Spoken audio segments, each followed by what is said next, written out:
Is there any other shorter way for representing chemical equation? क्या कोई दूसरा तरीका है एक केमिकल इक्वेशन को दिखाने का? Chemical equation can be made more concise.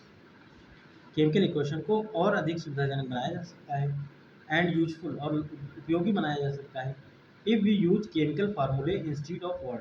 अगर हम उसको वर्ड की जगह, शब्दों में लिखने की जगह केमिकल फार्मूले से रिप्रेजेंट करें। अ केमिकल इक्वेशन रिप्रेजेंट, एक केमिकल इक्वेशन रिप्रेजेंट माने दिखाती है अ केमिकल रिएक्शन, एक chemical reaction. If you recall, अगर तुम याद करो फार्मूले ऑफ मैग्नीशियम, मैग्नीशियम का फार्मूला याद करो, ऑक्सीजन का फार्मूला याद करो एंड मैग्नीशियम ऑक्साइड का फार्मूला याद करो। The above word equation can be form as, तो ऊपर की जो वर्ड इक्वेशन है उसको इस तरह लिखा जा सकता है Mg plus O2, Mg plus O2 इससे मिलकर बना है MgO, यानी कि मैग्नीशियम और ऑक्सीजन, ये दोनों रिएक्टेंट हैं, ये दोनों आपस में रिएक्ट करते हैं और उसका प्रोडक्ट बनता है MgO, यानी कि magnesium oxide. Count and compare the number of item. अब हमें क्या करना है, दोनों तरफ के नंबर ऑफ आइटम को काउंट करें। यहाँ पर मैग्नीशियम 1 है और O2 ऑक्सीजन 2 है। दूसरी ओर देखें तो यहाँ पर मैग्नीशियम 1 है और ऑक्सीजन भी 1 है। इसका मतलब ये है कि ये केमिकल इक्वेशन बैलेंस नहीं है। इसे बैलेंस करने के लिए हमें क्या करना होगा, यहाँ पर हम लिखेंगे Mg2O2, तो यहाँ पर 2 मैग्नीशियम हो गए और 2 ऑक्सीजन हो गए, और यहाँ पर हम आगे 2 से मल्टीप्लाई कर देंगे तो 2 मैग्नीशियम और 2 ऑक्सीजन हो जाएंगे। तो दोनों तरफ के जो आइटम्स हैं वो सेम हो जाएंगे, नंबर ऑफ आइटम दोनों तरफ सेम हो जाएंगे, तो ये इस इक्वेशन को हम बैलेंस्ड केमिकल इक्वेशन कहेंगे। अब बात आती है recall balance chemical equation. Balance chemical equation है क्या? बैलेंस मतलब संतुलित, केमिकल इक्वेशन संतुलित का मतलब होता है according to the law of mass conservation of mass, atoms can not be created nor be destroyed. मतलब किसी भी केमिकल रिएक्शन में हम एटम्स को ना तो जनरेट कर सकते हैं और ना ही उसे नष्ट कर सकते हैं। इसलिए किसी भी केमिकल इक्वेशन में हिस्सा लेने वाले जो रिएक्टेंट हैं उनमें जो एटम्स हैं उनके जो नंबर हैं वो प्रोडक्ट में बनने वाले एटम्स के नंबर के बराबर होना चाहिए, तभी हम उस इक्वेशन को chemical equation, balance chemical equation बोलेंगे। चलिए अब पढ़ते हैं। Recall the law of conservation of mass. Recall mean याद करो, कंजर्वेशन ऑफ मास के रूल को। दैट यू स्टडीड, जो तुमने पढ़ा है in class 9। Mass can not be created nor be destroyed, ना तो हम मास को क्रिएट कर सकते हैं और ना ही उसे नष्ट कर सकते हैं। Recall the law of conservation of mass. Conservation of मास के नियम को याद करो। That you studied in class 9, जो तुमने क्लास 9 में पढ़ा। एंड नाइदर बी क्रिएटेड, मास को ना तो हम बना सकते हैं नॉट डिस्ट्रॉयड, ना ही हम नष्ट कर सकते हैं इन ए केमिकल रिएक्शन, किसी भी केमिकल रिएक्शन में। That is the total mass of element present in the product, यानी कि किसी भी केमिकल रिएक्शन में जो प्रोडक्ट बनता है उसमें जो टोटल मास होता है एटम्स का has to be equal to the total mass of the element present in the reactant. तो जो रिएक्टेंट में जो एटम्स होते हैं उनके मास के बराबर ही होना चाहिए। इन अदर वर्ड्स, दूसरे शब्दों में हम कह सकते हैं the number of atoms of each element remain the same. सभी एटम्स के जो नंबर हैं वो सेम ही होना चाहिए, रिएक्टेंट में भी और प्रोडक्ट में भी। Before and after a chemical reaction, एक केमिकल रिएक्शन होने के पहले भी और एक केमिकल रिएक्शन के होने के बाद भी।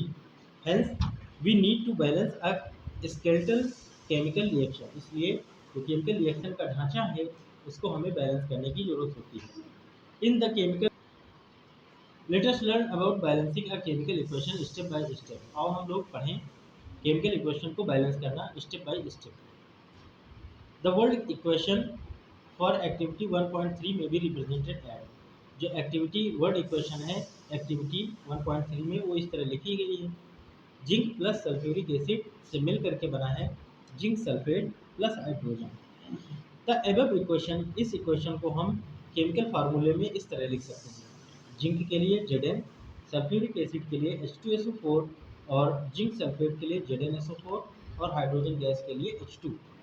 अब हमें देखना है कि दोनों तरफ एटम्स बराबर हैं या नहीं है। तो यहाँ पर देखिए जिंक रिएक्टेंट में जिंक कितना है 1 है, और जो यहाँ पे प्रोडक्ट बना है इसमें जिंक की संख्या कितनी है 1 है, इसका मतलब ये बैलेंस है। हाइड्रोजन इधर 2 हैं, प्रोडक्ट में हाइड्रोजन 2 हैं, यानी कि दोनों तरफ बैलेंस है। सल्फर की मात्रा इधर 1 है, इधर 1 है, यानी कि रिएक्टेंट में भी और प्रोडक्ट में सल्फर सेम है। फिर ऑक्सीजन की मात्रा चेक करेंगे, यहाँ पर ऑक्सीजन 4 है, यहाँ पर भी 4 है। इसका मतलब दोनों तरफ के जो एटम्स हैं, रिएक्टेंट के एटम्स हैं और जो प्रोडक्ट में एटम्स हैं, उनकी संख्या सेम है। इसलिए आप कह सकते हैं कि ये रिएक्शन, ये chemical reaction balance chemical reaction को रिप्रेजेंट कर रही है। Let us try to balance the following chemical equation. और इस केमिकल इक्वेशन को बैलेंस करने की कोशिश करते हैं। यहाँ पर देखिए ये आयरन के लिए केमिकल फार्मूला लिखा गया है Fe।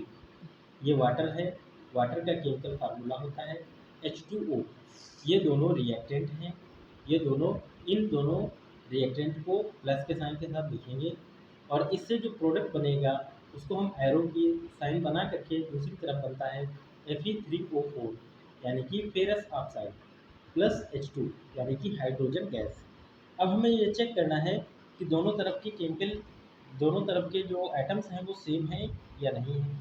तो हम यहाँ पर चेक करें तो यहाँ पर देखते हैं कि यहाँ पर Fe1 है और इस तरफ Fe के आगे 3 लगा हुआ है, यानी कि Fe3। इसका मतलब फेरस की संख्या बराबर नहीं है। अगर हम हाइड्रोजन की बात करें तो हाइड्रोजन यहाँ पे 2 हैं, यहाँ पर भी 2 हैं, हाइड्रोजन तो ठीक है। ऑक्सीजन की बात करें तो यहाँ पे ऑक्सीजन 1 है और यहाँ पर O4 है, यानी कि ऑक्सीजन 4 है। इसलिए हमें इस इक्वेशन को बैलेंस करने की बहुत ज़्यादा ज़रूरत है।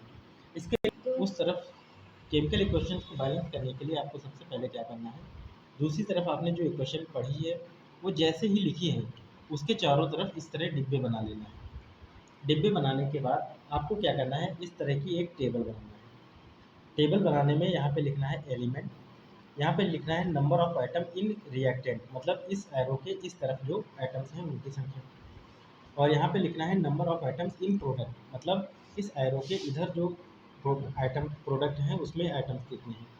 सबसे पहले Fe की बात करें तो यहाँ पर देखिए रिएक्टेंट में Fe की संख्या है 1 लिख लिया। प्रोडक्ट में Fe की संख्या है 3, यहाँ पे 3 लिख लिया। हाइड्रोजन यहाँ पे 2 है रिएक्टेंट में, 2 लिख लिया रिएक्टेंट की तरफ, और यहाँ पर 2 है, ये भी 2 लिख लिया। ऑक्सीजन यहाँ पे 1 है, रिएक्टेंट में 1 है और इसमें 4 है। तो सबसे पहले हमें क्या करना होता है, सबसे पहले हम उस इक्वेशन को बैलेंस करते हैं, उस एटम की संख्या को बैलेंस करते हैं जिसके नंबर में बहुत ज़्यादा डिफरेंस है। तो यहाँ पर हम देखते हैं ऑक्सीजन की संख्या में बहुत ही डिफरेंस आ रहा है। तो यहाँ पे 1 है और यहाँ पे 4 है, तो हम क्या करेंगे, इस तरफ ऑक्सीजन की संख्या में 4 से मल्टीप्लाई कर देंगे। इसका मतलब यहाँ पे H2O के आगे 4 लगा देंगे। तो 4 जब लगाएंगे, ये देखिए यहाँ पे मल्टीप्लाई करके दिखाया गया है, यहाँ पे 4 लगा दिया। 4 लगाने के बाद हमारी जो इक्वेशन बन गई है, आ ही नहीं रहा। तो यहाँ पर देखिए जब हम यहाँ पर ऑक्सीजन की मात्रा में, यहाँ पे ऑक्सीजन है, तो यहाँ पर जब हम 4 से मल्टीप्लाई करेंगे तो ये देखिए आपकी इक्वेशन इस तरह बन गई, Fe+4 H2O is equal to Fe3O4 H2।